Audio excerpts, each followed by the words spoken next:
Hey Aussie gamers, welcome to today's episode of Lucas's Last 48. Now this one's not going to follow the regular schedule. I'm going to do a little bit of a special today and go through a box of goodies that I've got away in storage that I've pulled out just to share with you. This is only a small portion of my collection. I've got some other ones that I'll share on another date, but let's have a look at what's inside this box. Now obviously on top you can see the PS2 here. This is the original PlayStation 2 that was released. There was a couple of slim models that came out after it. This is the original fat one.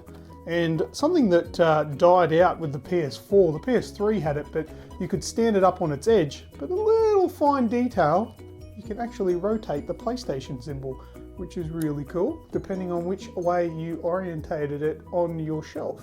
So that was cool. And it had the disc drive that came out. And yeah, she's a cool, neat little system. A little bit dusty, and had an expansion bay. I don't think anything ever came out in Australia for that, but I think it was either a hard drive or a modem or something that went in there. But I don't think that was ever sold in Australia. If it was, I never knew anything about it anyway back in the day. So that's the PlayStation 2 that I've got in this box.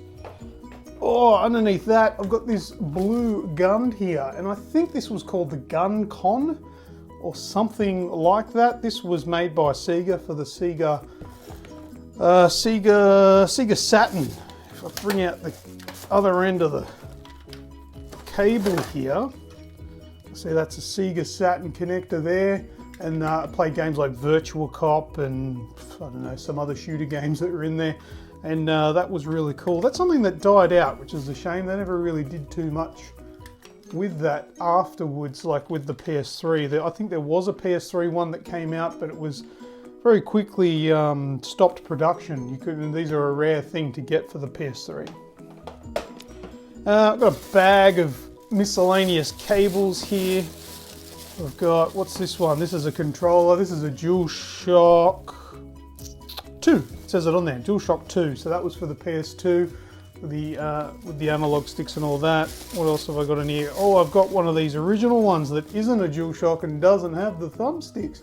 So the original PlayStation controller there, still got the same buttons on it and the same general overall shape that was kept for a very long time through to the DualShock 2 and the DualShock 3. So that's pretty cool. And no triggers. They're digital buttons up the top. So, and what's this one here? It's another one of the same. I've got a couple of memory cards for the original PlayStation. Now these are not the genuine ones, but I think these were, I think they're held about a megabyte of capacity. Yeah, actually it says it on there, 1 M memory card. So they were really tiny, but they held saved games for about, I don't know, about a dozen games or so. So we'll put them aside. Let's get them out. Okay, we've got a, what's this one here? It's a DualShock, another DualShock 2. So just another one that came out with the darker charcoal color. Let's put that aside too. And underneath here, we've got the Sega Saturn. Now, unlike that PlayStation 2, I repurchased that one not long ago for my collection. This Sega Saturn is the original Sega Saturn that I got when I was a kid. I begged and pleaded to my mum for so long to get me this one, and she bought it for me. So that's the Sega Saturn. One of the consoles that didn't sell too well, but I think it was the second last console that Sega put out. I think they bought the Dreamcast out afterwards, and that was their end. And let's have a look, there's a slot here with a lithium ion battery in there that is probably going to corrode and explode, so I should probably take that out. We'll have a look at that later. Let's see if I can get this back on without breaking anything. There we go. Communication connector on there. I don't know if that was like a modem back in the day. I know that they had the Sega channel in the US, but it didn't come here. And 2 control ports there before wireless controllers was a thing. So there you go, there's a Sega Saturn. Let's put that aside. This is the controller for the Sega Saturn. A little bit scratched up. Obviously when I was a bit younger I didn't really have too much care for my things, But yeah, that was the Sega Saturn controller. It had the 2 shoulder buttons, ABC, XYZ. That was I don't know, it was an awesome controller at the time, but it's pretty ordinary now. RF connector before what do they call it? RCAs and HDMI and all that sort of jazz. Alright, now I've got some Mega Drive games. The first Sonic the Hedgehog game there, got no case for it. I thought I had the case, but anyway, no case. Flashback, I bought that, repurchased that not too long ago, just so I could play it with me Mega Drive that I bought. I did originally, when I was a young'un, have the original Mega Drive. This is a Mega Drive 2 that I've got in here. This is another one that I repurchased, a little bit dusty there, but that's like the slim version that Sega brought out. And for those that are overseas, the Mega Drive, if you're unaware, is the Genesis for overseas, and in Australia we called it the Mega Drive. So the Sega Mega Drive, that's it there. And there was also the Mega CD, which I don't have anymore. I gave that to my brother. He still has it, I believe. And if you had a Mega CD, you took this thing off here, take off the red cover, which is a protector, and slot it onto the Mega CD, and it was like an add-on there. But yeah, it was basically the same thing with the Mega CD, with the Mega Drive as the Mega Drive 2. So let's put that aside and have a look. I've got some Sega Saturn games in here. Let's have a look at what games we're at. So there's Virtual Cop that I was talking about, playing with that blue gun. Open it up. And there's whoa, these things are getting old and falling apart. So there you go. Now these were just normal CDs. Oh, not in the best condition. Not real good, Lucas. Didn't look after things very much when I was a kid. Look at that. That's all dried out and come apart there. So yeah, Virtual Cop for the Sega Saturn. International Victory Goal. That was really hard to play, that one. It was pretty bad, but it's all I had at the time and I loved it. So that was a cool soccer game before FIFA was a real cool hit.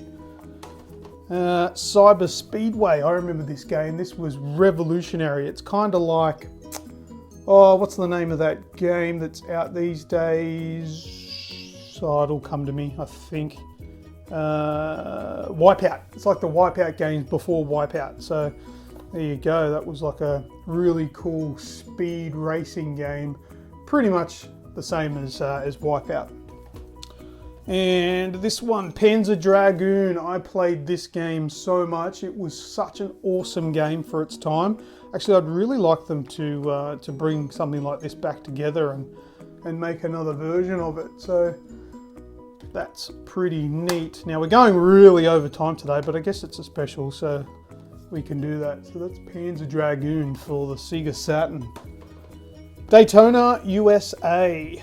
Now that obviously is still a massive hit today in your arcades with the big arcade cabinets and all that sort of stuff, but I had it at home, so I didn't have to punch dollar after dollar into it to play Daytona USA. So it's exactly the same game as you would play in your current arcades. That game has stood the test of time.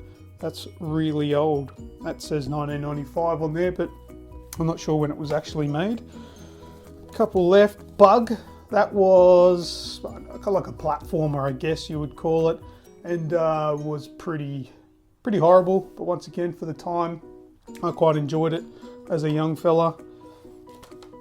And yeah, we'll put that one aside. Last one I've got here, I'm not sure if I had any more, but this is Virtua Fighter. I think this is the first game that I actually got for the Sega Saturn. It might have come with it. So it was like your Battle Arena Toshinden or anything like that. It's like a open, move around in a 3D world fighter. So that was cool, Virtua Fighter. There was a few of those made. And underneath here, well, that's another Sega Saturn controller. And we'll finish up, Sega Mega Drive controller. So that's what this was I think this was an aftermarket one. This one you can see with the rapid fire. It's kind of like a SCUF controller today, but a real podgy, cheap version. But I don't know. I don't know if it's genuine or not. Sega Megafire? Maybe it was genuine, I don't know, I can't remember. But anyway, that's there. And in this bag here, if I remember correctly, is my original PlayStation. Yeah, it is. So I've still got my original PlayStation. I've got my Squirtle thing on there. I remember I put that on there when I was a little kid. This is the actual PlayStation that I had, that I owned as a kid. This is the original. This one is actually chipped. And also, like a lot of the original Sony PlayStations, after a while I ended up having to turn it upside down for it to load the games. And I think we'd have worked out that it had something to do with the laser not being powerful enough and sort of wearing out, that you had to turn it upside down to make the laser fall closer to the disc. Anyway, that's what we worked out and thought that was the reason why you had to turn it upside down to get it to load the games. Otherwise it would just sort of stay on that starting screen. And simple on the back, just an AV input out, serial, which I don't think was ever used, and the power. That was it, and 2 controllers and the memory card slots on there. So that's the original PlayStation. I might have a genuine, yeah, there's a genuine memory card there, those 1 megabyte beasts that slotted into there. There you go, that's how that worked. That's how you saved games and you took them to your friend's place to continue playing. If you didn't have one of these, you could not save games. There was no onboard memory or hard drive space or anything like that. And in here, a whole bunch of games that are very illegal. But that was the past. When I was a little kid, that was a different person. So there you go. And for some reason, I have a Nintendo 64 controller in here. Oh, with a Nintendo 64 memory card, which has miscellaneous things on it. There you go, Nintendo 64 green controller. I do have a Nintendo 64 somewhere, but that can be for another video in another day, because this one has gone for a very long time. I hope you've enjoyed seeing a bit of nostalgia through these different consoles.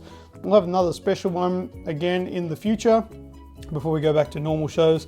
But as always, thank you very much to everybody that's watched this video, and especially to everyone that comments. Chuck a comment on there, tell me what you think, tell me what you've got, show me, just throw a photo up showing us what setups you've got for your retro gaming collections and things like that. But until next time, see ya.